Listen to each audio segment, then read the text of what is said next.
Eu digo para vocês, particularmente, que eu tenho muita dificuldade em transformar muitas coisas em mim, nas minhas atitudes. Ainda sou guiado, muitas vezes, pelo medo, pelo receio, pela raiva, pela teimosia, pelo preconceito, pelo conceito. E o que nós temos que fazer? Nós temos que nos flexibilizar. Nós temos que ser o mais maleável possível a fim de caber em qualquer ambiente, sem ter posição firmada de absolutamente nada. Aqui não parafraseando o maior dos mestres, nem os grandes santos e apóstolos, mas as mensagens chegam do plano espiritual de diversas formas, não é? Eu gosto muito de uma música que foi composta pelo Almir Sater e o Renato Teixeira, e que o Almir Sater, na sua grandeza de ser humilde num determinado tempo, ele disse que não foi ele que fez essa música, não é possível. E outras pessoas que conviviam com ele também diziam assim, essa música não foi você que fez, foi a melhor música que você fez, mas não pode ser que você fez. E ela surgiu numa questão de alguns minutos, enquanto ele esperava o jantar ficar pronto na casa do amigo Renato Teixeira, e que é aquela que fala sobre eu ando devagar, porque já tive pressa, e hoje levo esse sorriso, porque eu já chorei demais. Hoje me sinto mais forte, mais feliz, quem sabe, mas só levo a certeza de que nada sei. Que grandiosidade de uma alma de escrever, de grafar, de colocar no papel isso. E nós temos que nos vestir disso todos os dias, em nossas atitudes, nas nossas reflexões. Uma pergunta que nós temos que fazer e responder para nós, no nosso íntimo, é: nós somos cristãos? Alguém aqui é cristão ou não? Quem é cristão, por favor, pode levantar a mão, só para fazer uma estatística. Bom, temos quantos cristãos? Cristãos, aqueles que seguem o Cristo. Nós temos 8 cristãos, é isso? Budistas, temos algum aqui? Taoístas? Ateus? Batistas, evangélicos? O evangélico também? Então, e o restante de nós? O que nós somos? Eu posso me classificar, porque eu não levantei a mão também, mas eu sou ainda um eterno aprendiz. E por que um eterno aprendiz? Porque, de novo, entre o saber e o executar ainda existe uma grande distância para todos nós.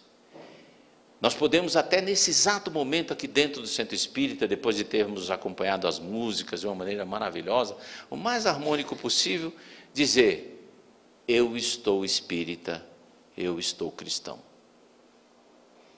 Mas ser cristão é alguma coisa que extrapola o Centro Espírita, que extrapola a cabeceira da cama, que extrapola o oratório, que extrapola o templo. Ser espírita é alguma coisa que não se muda mais, ser cristão é alguma coisa que não muda mais em nós, quando nós alcançamos esse estágio, independentemente de onde nós estejamos. Nós ainda titubeamos para saber qual o remédio adequado para determinados males da sociedade, da humanidade, dos nossos lares, de nós mesmos. E é válida a pergunta para nós: Senhor, o que queres que eu faça? Vir do Centro Espírita não é nos habilitar a viver numa câmara de isolamento, de isenção das coisas que nos acontecem na vida. É, de alguma maneira, cair na avenida da contracultura, do contraconceito, do contramão de tudo aquilo que nós carregamos às vezes dentro de nós. É reaprender. Então aqui vale o ditado de quanto mais a gente reza, mais a assombração aparece. Quando a gente começa a frequentar o Centro Espírita, a primeira coisa que a gente começa a ter medo é que os espíritos vão lá para casa. Eles já estão lá. Isso é que é. Eles já estão, e faz muito tempo que nos acompanham. Porque eles são nós, somos nós amanhã também. E nós somos eles amanhã. Nessa inversão constante dos estágios da vida. Quanto nós temos consciência de quem somos e o que nós viemos fazer aqui? Essa é a nossa discussão maior conosco, é pessoal. Isso não adianta nós discutirmos com o vizinho, com o marido, com a mãe, com o filho. Isso é nosso, é pessoal. Todo mundo nasce sozinho e morre sozinho. E aí existe todo o aparato de entrar nesse negócio da consciência e de debatermos. Nós vamos de novo falar do Evangelho? Vamos. Vamos porque a gente não aprendeu. Vamos porque nós precisamos revisitar os pontos e ver onde nós estamos falhando.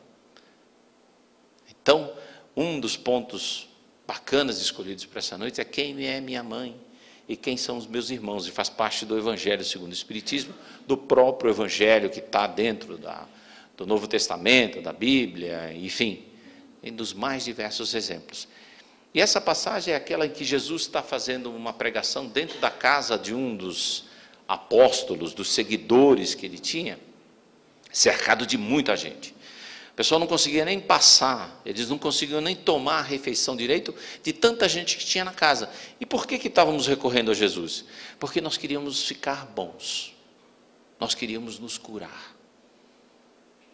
E aí, ficaram sabendo, né, contaram para Jesus que a mãe dele e os irmãos deles estavam do lado de fora e queriam falar com ele. E o que eles queriam falar com Jesus? Eles queriam demover Jesus daquelas ideias malucas que ele trazia, de fraternidade, de bondade, de amor, de simplicidade, de se desapegar de uma série de coisas com relação àquilo que nós achávamos valores na vida. E eles falaram assim: ele perdeu a alma, ele perdeu o juízo. Vocês estão seguindo um louco. Então a gente tem que tomar muito cuidado em seguir Jesus, porque ele vai nos meter em encrenca.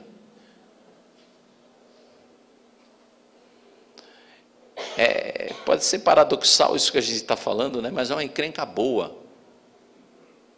Agora a questão é: a gente quer encrenca ou não? Sim ou não? Então a gente tem que trocar de escola, gente.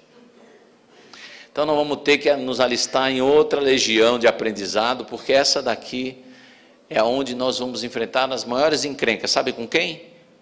Conosco. Simplesmente conosco. Não é com o marido, não é com a mulher, não é com o filho, com a vizinha, com o gato, com o cachorro. É conosco. Nós viemos aqui para mexer em nós. E aí entra no conceito de saber assim: tá bom, quem é minha mãe? Quem são meus irmãos? E essa pergunta tem que ter um debate maior para nós, que a primeira coisa que a gente tem que saber é o seguinte: ok, da onde nós viemos? Qual é a nossa história? Ela já foi inteiramente contada? Talvez nós consigamos repetir aqui, você o que é? Eu sou filho de Deus. Beleza. É mesmo? E como tudo começou? Né? Existem diversas histórias. Então, qual é a nossa origem? Muitas histórias foram contadas para nós. Cada um dos povos que formaram as antigas civilizações, que nos precederam nessa grandiosidade que é o mundo, né, de tanto tempo atrás, nos trouxeram histórias sobre a nossa criação. Uma das mais bonitas que eu acho é a respeito da criação do homem na versão grega. Não tentem ler aquelas letrinhas, porque vocês deixaram os óculos em casa.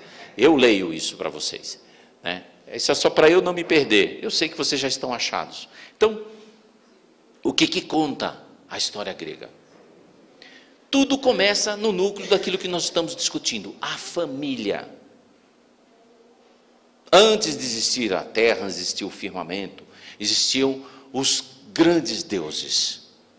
E entre esses deuses existia um chamado Cronos. Cronos era pai de diversos deuses, só que ele tinha medo que os filhos o sucedessem, e ele devorava os seus filhos. E a mulher de Cronos, preocupada com os filhos, porque ela não conseguia criar os meninos, escondeu os filhos de Cronos para Cronos não comer.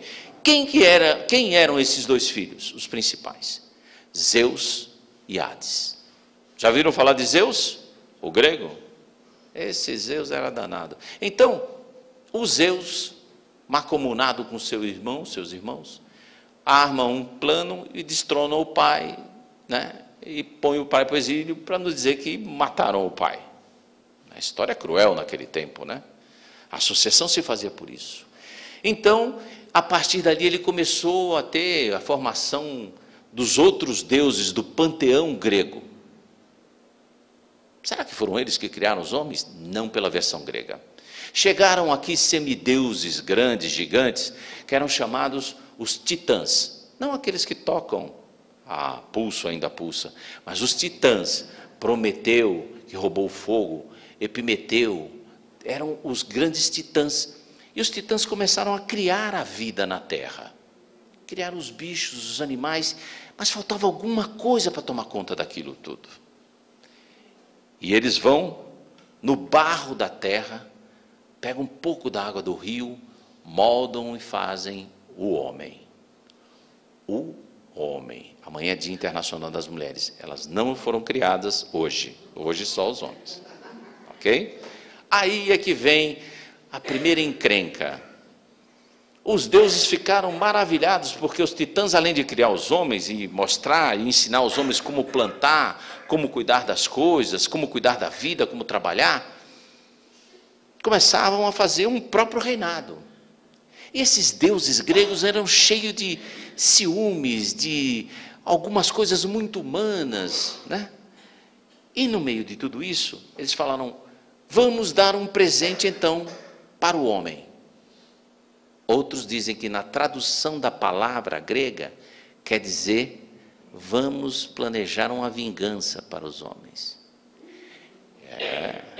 E aí os deuses, Zeus, criou a mulher. Criou a mulher. E aí falou assim: olha, agora você vai diante dos titãs, se apresenta e fala assim: eu sou a mulher, meu nome é Pandora. Já ouviram falar na caixa de Pandora? Já, né? O que é a caixa de Pandora? Os deuses, sabendo que Pandora ia encontrar lá os titãs para se apresentar, olha, é um presente para os homens, e outros dizem que era um castigo, ou uma armadilha, fizeram uma caixa e começaram a colocar uma série de coisas dentro dessa caixa. Uns colocaram a bondade, outros colocaram o orgulho, outros colocaram a guerra, outros colocaram a saúde, outros colocaram a fortuna, outros colocaram as doenças, porque eles queriam, de alguma maneira, atingir o trabalho feito pelos titãs. Uma encrenca em família. E Pandora começou a descer o Monte Olimpo, no caminho para encontrar com os titãs. A história tem outros meandros que é bom vocês explorarem. Aqui a gente só veio para sucintar, para poder incentivar alguma coisa. Bom, quando ela começou a descer e falou: o que será que tem nessa caixa? A mulher não era curiosa. E ela abriu a caixa, e na hora que ela abriu a caixa, quase tudo que tinha lá dentro escapou. Pelo mundo. Na hora que ela fechou e chegou em frente ao titã, para mostrar o presente que ela tinha trazido, a única coisa que sobrara ali dentro era a esperança. E a esperança foi a única coisa que chegou do Monte Olimpo para os homens. E é através da esperança que o homem vai buscar todas as outras virtudes que se perderam na descida do Monte Olimpo. Mas enquanto ele procura essas virtudes, ele também encontra a guerra, encontra a desgraça, encontra o orgulho, encontra uma série de coisas. Segunda versão que nós temos, né, é a criação suméria. A criação suméria fala que viram os Anunnakis, que eram deuses que habitavam os céus, e fizeram uma miscigenação com os homens que habitavam, e a partir daí, desse primata que habitava aqui, surgiram nós, os homens, que trabalhavam para os deuses. Eles só nos exploravam, não queriam saber, era uma paternidade meio complicada. E por que dessa complicação? Porque eles queriam saber somente do ouro, da exploração, dos bens, da mão de obra e tudo mais. É parecido com alguma coisa que nós conhecemos nos dias de hoje? O que a gente percebe é é que sempre os deuses estão envolvidos e encrencados conosco. Eles estão querendo, de alguma maneira, passar a perna na gente. Querem nos derrubar. Em todo lugar existe a encrenca na junção da família. Porque nós homens, nessas concepções todas, aí nós vamos passando, né? Na criação japonesa, essa é legal. Vocês conseguem ler? Ótimo, ainda bem que não. Então, aqui também diz de dois deuses que se juntaram, o homem e a mulher, para criar a humanidade. No meio dessa criação, a deusa que fazia parte, o nome dela é Izanami, ela faleceu no parto. E o Izanagi, que era o pai, ficou tão furioso que ele matou o filho que nasceu. O grande problema é esse. A maneira como nós desenhamos toda a nossa família e nos colocamos no papel de vítimas de um pai que só quer nos punir o tempo todo. E que só existem deuses ou espíritos ou santos ou que seja, né, anjos do outro lado que estão sempre nos perseguindo. Nós nunca olhamos o benefício das coisas. E aí nós vamos voltar àquele primeiro ponto do aprendizado, com o segundo ponto da família e daqueles que cuidam de nós. Como é que a gente aprende? Como é que nós aprendemos? Como é que nós mudamos os nossos conceitos? Se nós não sairmos para navegar, sabemos se somos um bom marinheiro ou não? Não. Se nós não sabemos, saímos para o campo para plantar, sabemos se somos um bom lavrador ou não? Não. Se nós não saímos no campo das encrencas da nossa sociedade, saberemos se somos bons cristãos ou não? Não. Por quê? Porque a dificuldade é inerente ainda à nossa distância de aprendizado. A dificuldade que nós temos que aprender. E aliado a essa dificuldade de aprender, existe a vontade de querer aprender. E uma das coisas que me surpreendeu assim, gratificamente, assim, um prêmio de aprendizado na minha vida, foi uma frase do Emmanuel que ele diz assim que vontade também é alguma coisa que nós viemos aqui para desenvolver. Você acorda todo dia com muita vontade de fazer as coisas, você já está num bom caminho. Mas é aquele dia que você não tem vontade, surge. E como a gente faz para incentivar isso? Quando você vai no médico e o médico faz seus exames e fala assim, olha, Glaucio, você precisa emagrecer. Novidade, né? Acho que 70% da população precisa emagrecer. Seu colesterol está ruim, seu triglicérido está ruim, seu glicose... Mas eu me sinto muito cansado. Então, vou dar uma receita boa para você. O que ele fala? Ele pega o receituário dele, o que ele fala? Vá para casa, descanse bastante, não é? Procure trabalhar o menos possível. Não é assim que ele escreve ou não? Claro que não. Estão loucos? Que médico que vocês estão indo? Me dá um endereço que eu vou denunciar ele. O que ele fala para nós? Você tem que ir para a academia, fazer mais força. Você tem que andar mais na esteira. Você tem que levantar peso, você tem que fazer isso. A gente não quer fazer isso em casa. Inventaram o tal do crossfit agora. E eu vou montar eu já estou bolando lá com a minha esposa, vai ser um crossfit diferente. É um crossfit de limpar a casa, lavar a louça, aspirar os móveis, entendeu? Lavar o gato, lavar o cachorro, aquelas coisas assim. Porque você vê o pessoal passando na academia, eles fazem o serviço do borracheiro, o serviço do pedreiro, o serviço do... Não é, do marceneiro, está todo mundo na ativa. Tudo que a gente não quis fazer faz bem para a gente. Olha como a gente está aprendendo. Então, nós precisamos ver os conceitos dos valores, de saber o seguinte, nós viemos aqui sim atrás de encrenca, gente. Essa encrenca é conosco.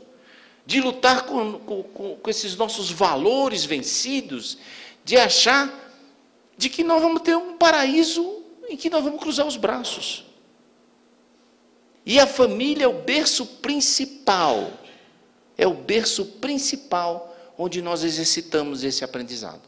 A melhor coisa é quando a gente está com o céu pegando fogo, literalmente em casa, e fala assim, ó, dá licença agora que eu tenho que ir para o centro espírita, lá eu vou ter paz.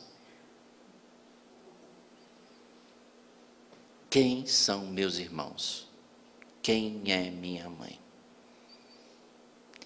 A profundidade desses conceitos é para nós nos localizarmos em saber quem nós temos que beneficiar e respeitar. Um dos primeiros mandamentos lá, um dos 10, Moisés fez 700 e tantas leis, mas ele falou, se essas 10 vocês têm que cumprir, que são os 10 mandamentos. Todo mundo conhece os 10 mandamentos aqui ou não? Conhece? Estou sentindo firmeza em vocês. Eu estou achando que vocês, no máximo, estão lembrando de 3, mas tudo bem. Entre eles, existe honrar o pai e a mãe. Não é? Honrar o pai e a mãe. E aí a gente começa a falar assim, tá bom.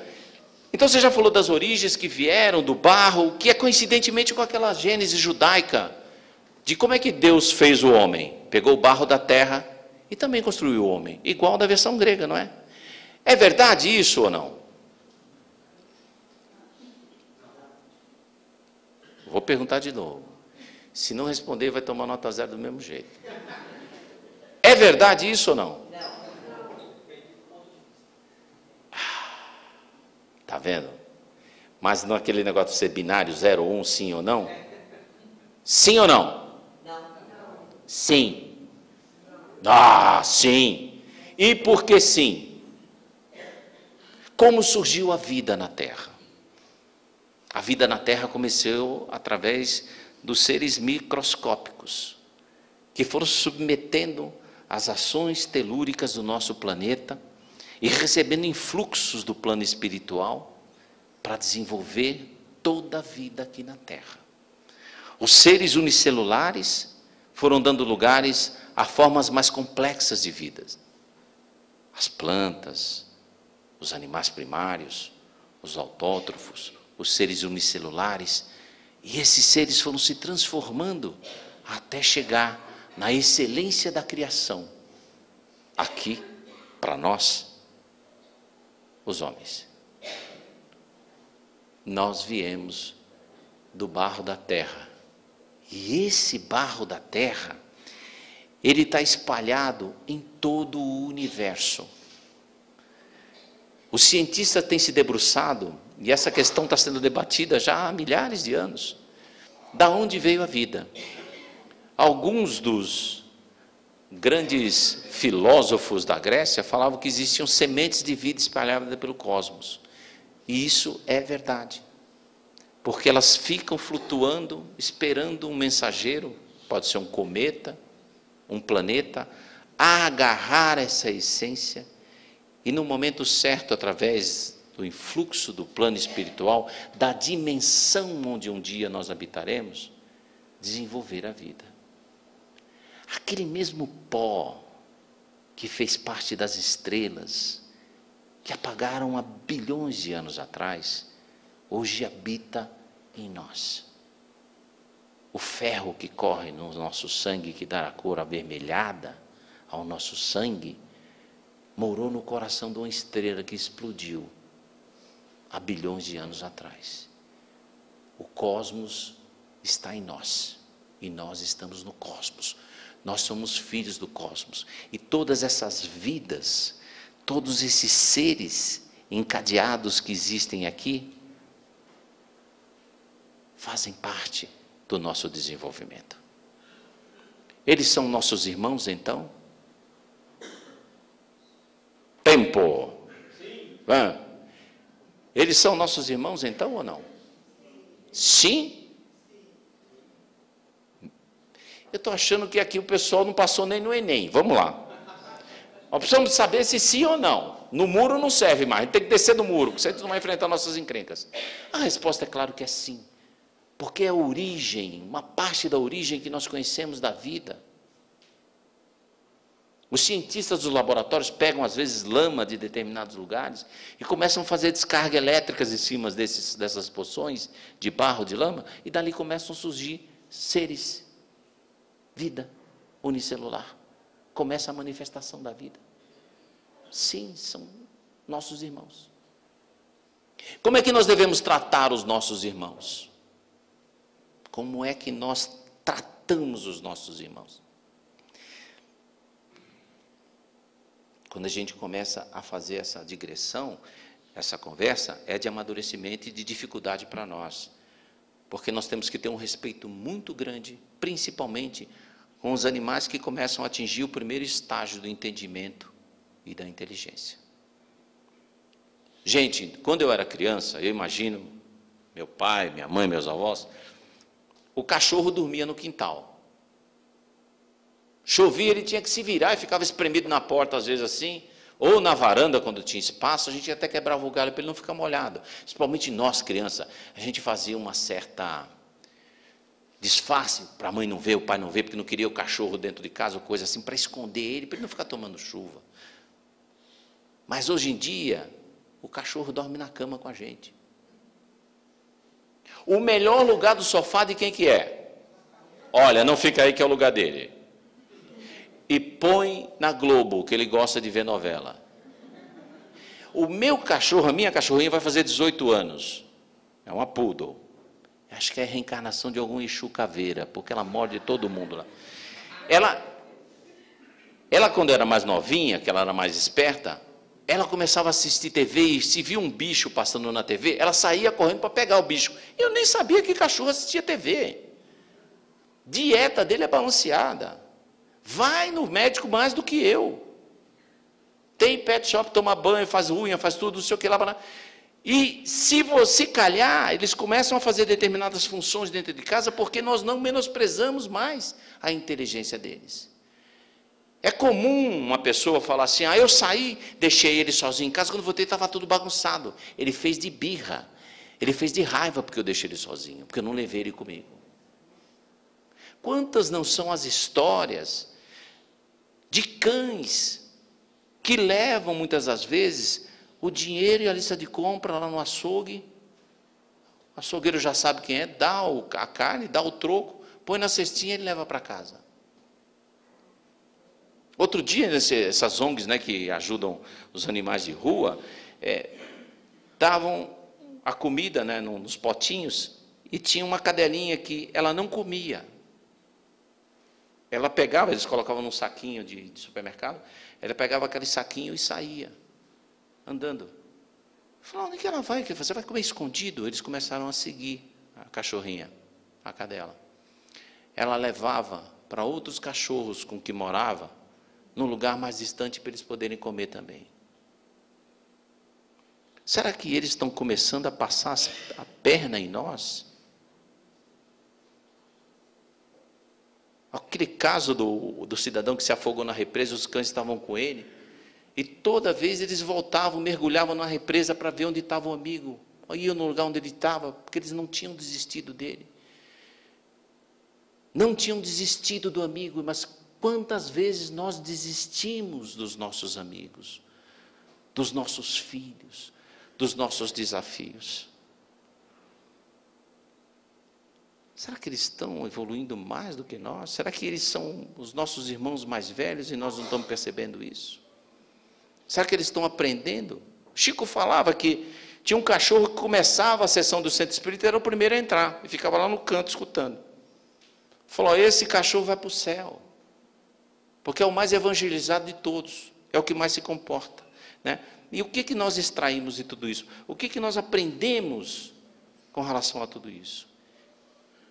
Será que eu levo a fraternidade para a rua, quando eu saio daqui? Eu levo a fraternidade para dentro de casa, a paciência? Eu não tenho que revisitar meus valores? Ou eu estou chegando lá e falo assim, olha, eu fiquei sabendo que eu vou para nosso lar e você não vai. Pelo jeito que você está andando, não vai dar certo, mas eu estou lá, estou garantido. Uma das coisas maravilhosas, eu ganho muitas frases de presente. As pessoas às vezes falam, leia o livro tal, eu vou ler o livro tal. Quando eu chego nesse livro, tem sempre uma frase de presente para mim. Uma delas que eu ganhei de presente é dizer assim, o céu está vazio. E por que o céu está vazio? Porque aqueles que aprenderam, voltam, largam tudo, para vir até aqui nos ensinar. Porque deve ser muito chato, um céu vazio, e os filhos deixados para trás, os irmãos deixados para trás. Então, nós estamos nos preparando nessa grande família que nós vivemos, e podemos reencarnar amanhã na sua casa, na sua casa, na sua casa, sendo pai, mãe, filho, tio, para poder ter a união da família humana. Então, pode ser, será que amanhã você vai ser minha mãe? Será que amanhã você vai ser meu irmão? E se você for minha mãe amanhã, não seria prudente eu te tratar bem? Até para você não dar aqueles meios castigo. Hoje em dia não pode, né? Hoje em dia é todo policiado. Mas já tinha uns castigos bons. Eu me lembro uma vez que eu brigava muito com meu irmão mais velho. Muito, muito, muito. Aí meu pai falou assim, chega. Nós morávamos num apartamento lá na Rua Costa. Ele pegou 2 cadeiras, botou em frente do janelão da sala. Falou, tirem a camisa. E só a gente era moleque, né? 8, 9 anos. Fiquem só de shorts. Agora vocês vão ficar abraçados aí, em frente à janela, durante 1h30. Para o pessoal passar na rua e falar assim, olha como aqueles 2 irmãos se amam. Você imagina 2 criaturas rosnando uma para a outra, abraçada, porque a gente não queria apanhar. Isso, que bonitinho. E a gente tinha uma assistente em casa, que ela desceu na rua e ficava, oi, dando tchau assim para a gente. Então, precisamos ceder. Precisamos nos tornar mais maleáveis, mais dóceis, no sentido de entender que a nossa família somos todos nós, que realmente todos nós somos irmãos, todos amanhã podemos ser pais e mães de nós mesmos, de todos que estão aqui e os que estão do lado de fora, que aqueles que erraram e erram, merecem uma chance.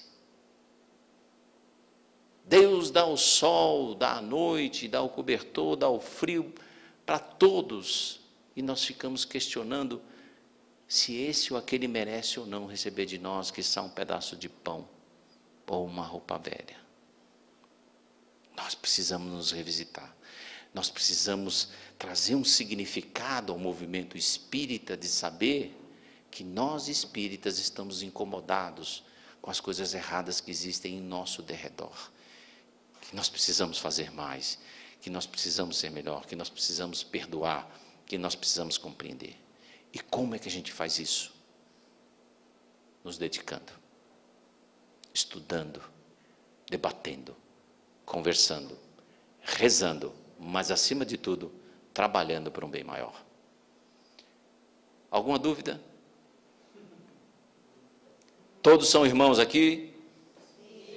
Eu vou todo mundo, vocês abraçados, que nem eu, meu irmão, na janela, e a vida vai ficar observando. Ok? Então, muita paz a todos, uma boa semana, que Deus nos abençoe.